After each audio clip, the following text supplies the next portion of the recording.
So we know that we have some questions from you guys that you would like to ask Kyle about FUNDaFIELD, about any steps along the way that he took, advice on your own projects. But I thought we would get started by having Kyle open up and just tell us a little bit about his life in high school. Take him back to those age 13, 14 years when he got started, and hear a little bit about his experience in high school. All right, thank you. Can you guys hear me? Yeah? Well enough? Okay, cool. Thank you so much for having me. This place is amazing, and what you guys are doing this week is really, really cool. I never had anything like this. It would have probably saved us a lot of wasted time. So keep up what you're doing.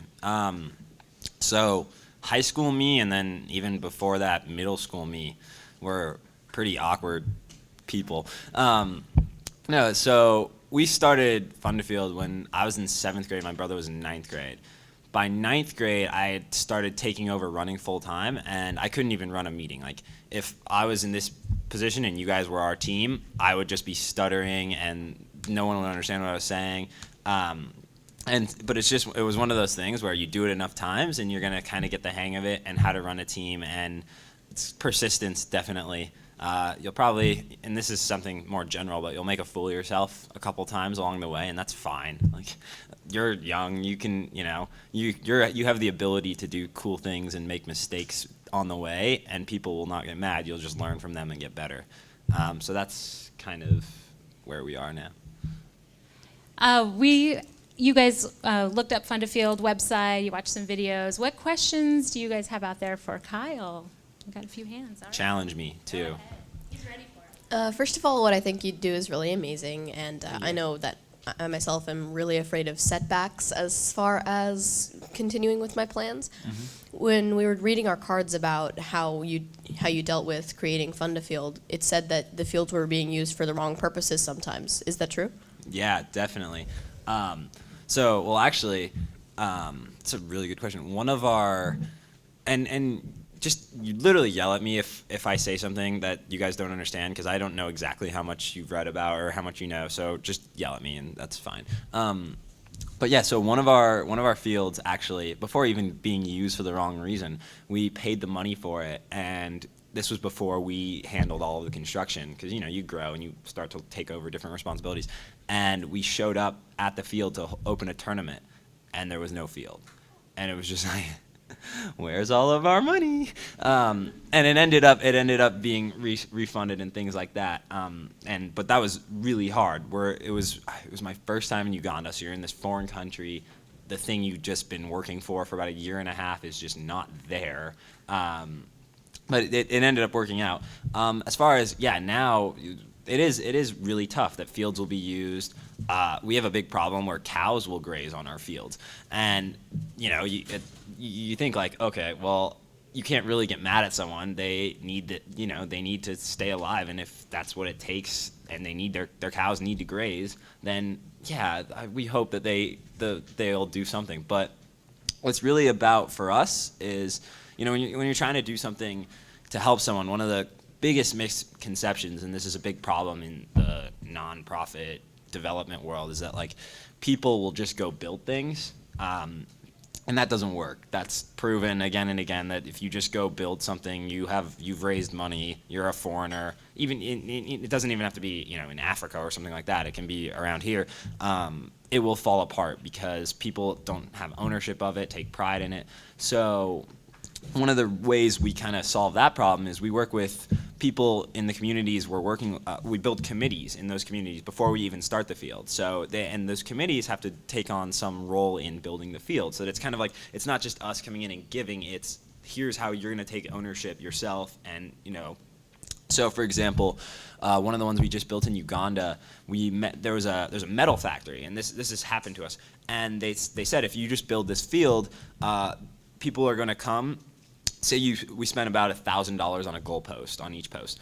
They're going to take that goal and they're going to steal it in the middle of the night. They're going to take it to that factory and sell it for scrap metal and maybe make $20 off of it, which is unbelievable. First of all, a horrible margin, but if your $20 is $20 at the end of the day, and that's more than zero. So you can't, and again, you can't really blame people. It's different culture, different world. So like, all right, let's work with this field committee and figure out a way to solve that. So they got all the local schools to donate 20,000 bricks, and they built a wall and donated laborers. And now there's a big wall around the field with all of our sponsors on it and everything like that. Problem solved. So it's really about just like working with the people you want to help. Like there will be setbacks, of course, there always is. But if you work with the people you want to help, generally it minimizes them. Sorry, that was a really long answer to a really short question.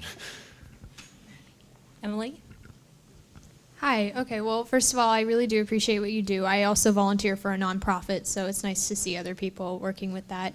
And I just wanted to ask, where did you find support, and to what do you owe your success in all of this? Persistence, definitely. So actually, you guys, especially in the really early stages, you'll appreciate this. When we were just starting out and we finally decided we want to build a field, that was our goal. We sent out over 100, but it was around 100 letters to people we knew that we thought might be interested. We got less than 5 no's. It was like 3 or 4. Mostly no responses. We got one positive response back who donated $100, and it was my brother's high school soccer coach because my brother had been abusing him about it for weeks. So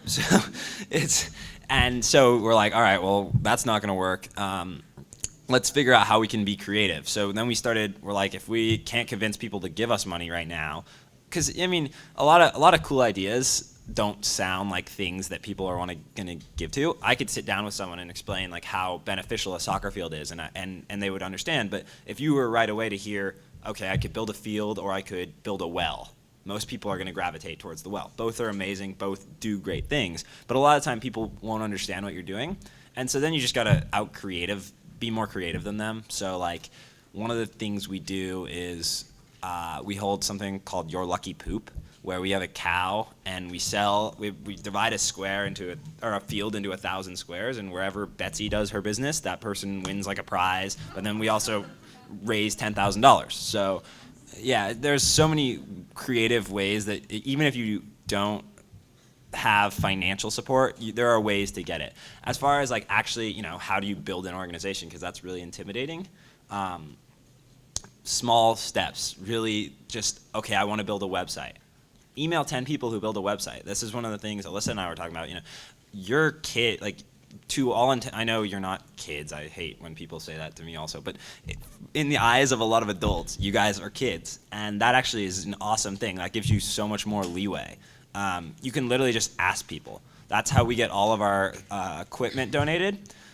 So actually, Nike was supposed to give us 500 uniforms for a tournament 3 summers ago now, and they bailed 2 weeks before we were leaving. So we scrambled and we called a bunch of people, everyone we could, and we asked. And yeah, like a lot of people said no. That was a big ask. And then I was saying this story. My mom calls me and she's like, Kyle, why is there 900 pounds of soccer equipment outside of our house?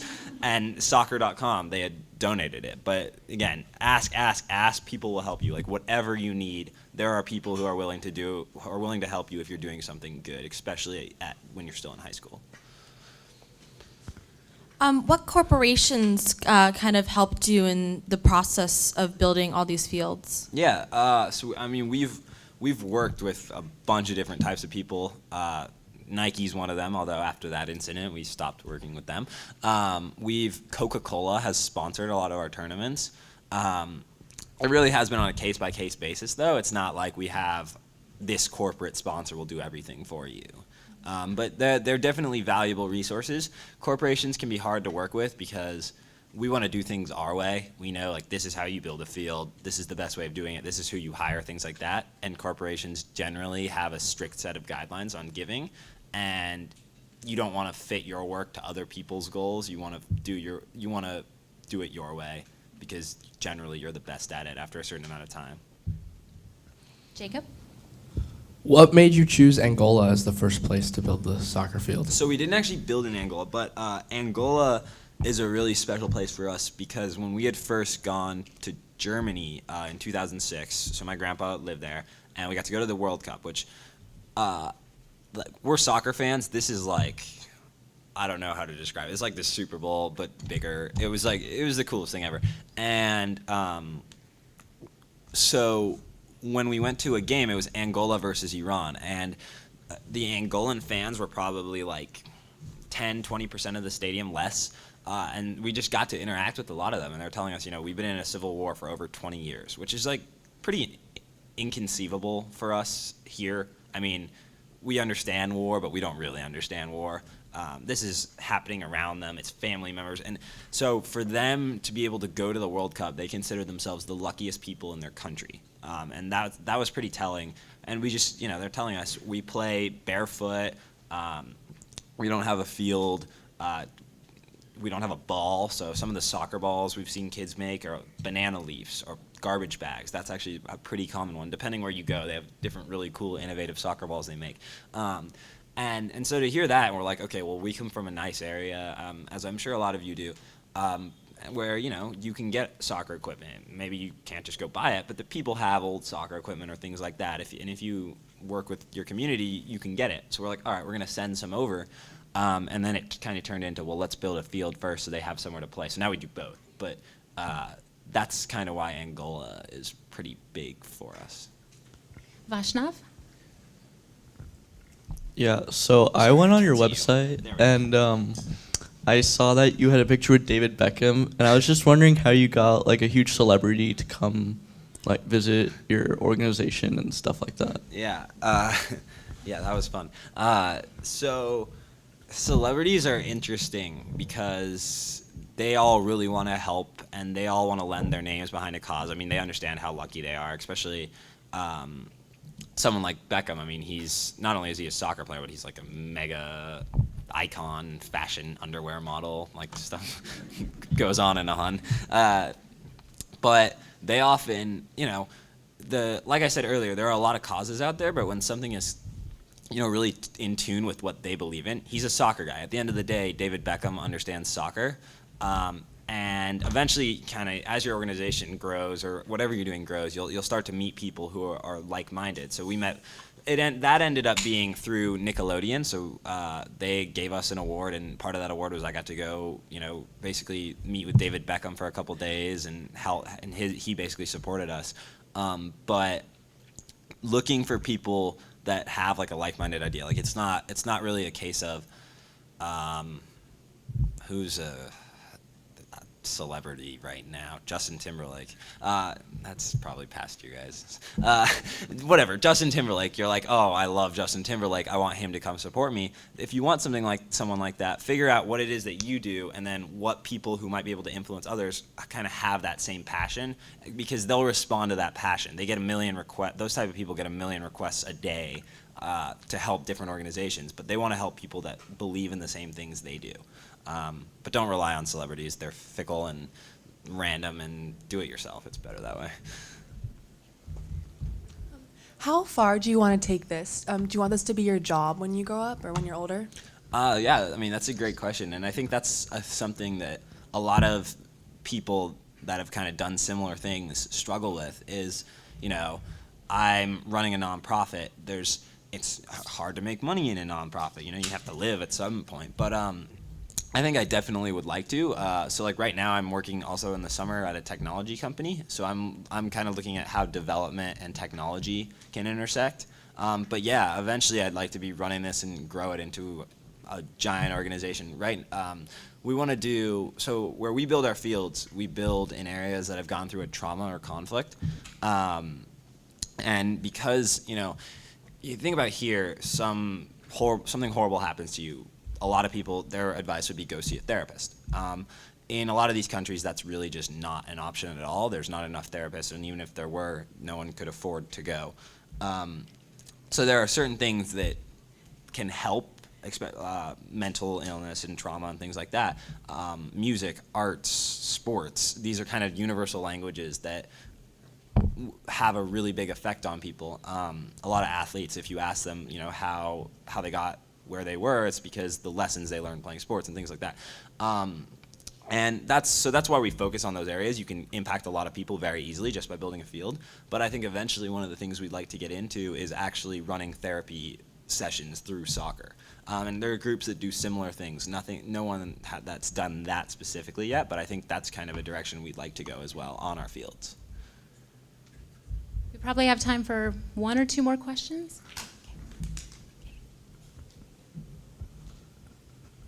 How did you initially raise money for your funds? Yeah. Yeah. So like I said, people didn't initially. Now we can raise money through, your stereotypical fundraisers and letter writing campaigns and whatnot. But initially, people were not they didn't really understand the point. And now they do, because we've explained it to them. But initially, it was literally, we were just, we have a whole team of young people that are raising all of our money, and they'll go out on a Saturday and they'll sit outside of a grocery store and sell baked goods and give out flyers. So we kind of spread the word that way. It really is a grassroots organization. I said the cow poop one. We have a lucky ducky race every year where we sell little ducks, and then we race them in a lazy river. And I actually get to swim and film with my GoPro underwater. We shared that video, by the way. Okay, there you go. So it literally is just there are so many ways. Bake sales. Some of the younger kids do lemonade stands, and then some of the older kids. We have one in a couple of weeks that's a golf tournament, and they're giving out a car they got a car donated, which is pretty crazy. So the just again, creativity, come up. See, this is a bake sale. Well, how can I make that bake sale weird? And how can I make it more interesting? Or how can I make it customizable? We'll have, you get a free baked good if you can be barefoot and kick a banana leaf soccer ball into this goal, or something like that. Just, make it more interesting and demonstrate what it is you want to do through however it is you choose to raise money. Any last questions? April?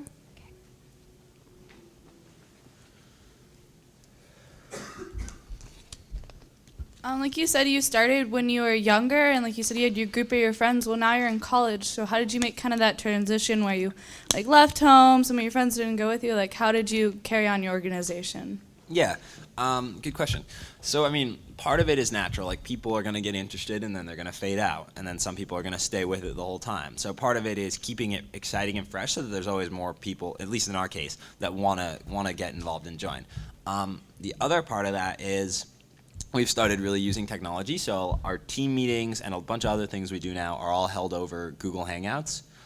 So we'll literally just we'll have people in other countries. We'll have kids on the East Coast, Southern California, Northern California, and we'll all just be in a little Google room. I'll be in my apartment in LA. And then that kind of allows you to stay connected, but it's definitely a challenge. College is, if you think high school is busy, college is insane, but you can always find time to make it happen. And it's also about finding people you trust to keep doing what you do. It really is a team thing.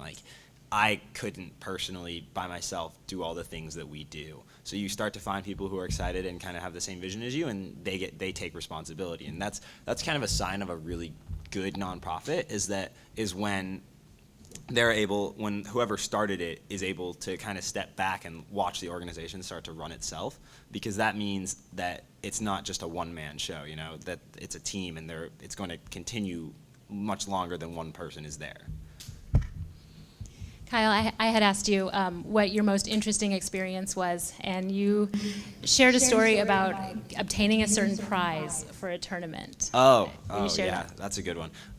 There's some crazy ones, but so one of my jobs, so like I said, you don't force your kind of will, and this is what I want to do on where you're working. You work with those communities and figure out how can I benefit this culture without changing this culture, kind of thing. And so when we hold our tournaments, we always try and have the same prizes that if they had held a tournament by themselves, this is the sort of prize they would give in a perfect world. So in a lot of places in Uganda, especially where we have a lot of our fields, that prize is a goat. And so my job is, it doesn't have to be my job, but I like it, so I do it anyway, is the goat negotiator. So I'll literally just go into these random farms and start negotiating about different oh, well, that's a male goat, female goat. That goat is very strong. This goat, it's this time of year, so then the goat is a different price. Or that you're in northern Uganda versus southern Uganda, which have very, very different goat markets. And it's just, and also cows also sometimes, depending on the size of the tournament. But so that's definitely one of the stranger but hilarious things that we do. So Kyle Weiss, founder of FUNDaFIELD and goat negotiator. Yeah. Awesome. I put goat negotiator and then FUNDaFIELD Perfect, in small perfect, letters that works. down below. All right. Well, thank you so much again for your time. We really appreciate you being here. We're not done. We're going to take you and interview you really quickly. And you guys have some action plans that you need to get started on. So we'll see you later. I hope Thank you you guys guys for having take me. his words and use them and apply them and work with them in your own action plans.